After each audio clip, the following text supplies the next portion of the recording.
When I was younger, I used to think about death a lot. I used to have these long periods of existential awareness and bliss about life and death, how it would be to die as someone who unfortunately doesn't believe in heaven. To others, it would just look like fits of uncontrollable crying, but I knew what was really going on. I remember I asked you about death once. You said how you were fine with it, how you accepted it and knew that without death there would be no life. You also said how you'd be shitting yourself on the deathbed though, but up until that point everything would be fine because you had us.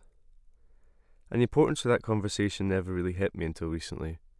Just how important we as your kids are in your life. Me though, I'm still terrified of dying, but this feeling never really motivates me, it only ever slows me down.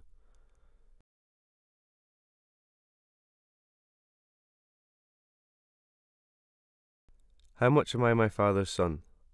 What makes you who you are, and how much do you make me who I am? I remember the best week of my life was with you. We travelled up north to climb my favourite mountain, the Sloven. In the car I sat and read a magazine. I barely talked, despite your best efforts. We stayed in a hostel, and eventually I started talking about life, and everything that had happened with us, while you wore seaweed on your head. Yet I took myself too seriously to try it too.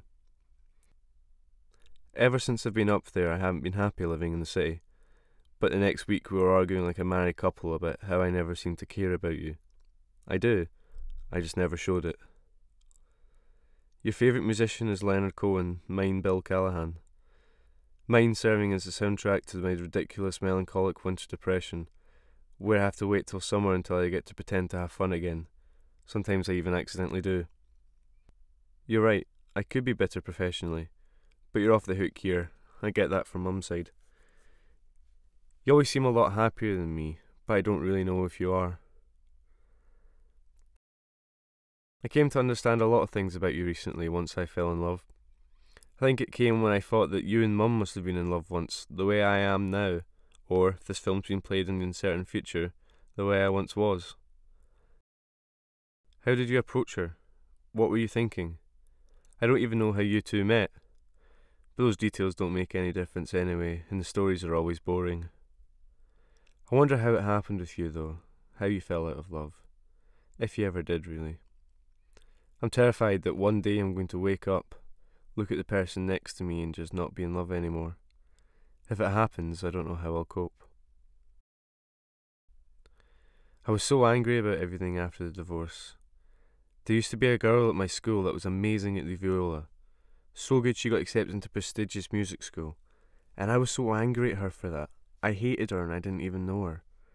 Now I would give anything to be that good at something. I remember once she bought me a school scarf, and the first day I wore it to school someone stole it from me and started passing it around, mocking me. My reaction was to hit everyone who made fun of me, but I was never strong enough to stop them from laughing. But I still wore that scarf to school. I wore it because you had bought it for me. I'm better now though. The only people I truly hate are those who say they need a Red Bull and people who send text messages asking why my phone's switched off. I find it best to avoid these people. You never want to be a part of this documentary, so instead I made the film about us, and the things we talked about on that trip, the things I would talk to you about now. I'm not very good at talking, so this is how I thought I would do it. I hope you're not angry.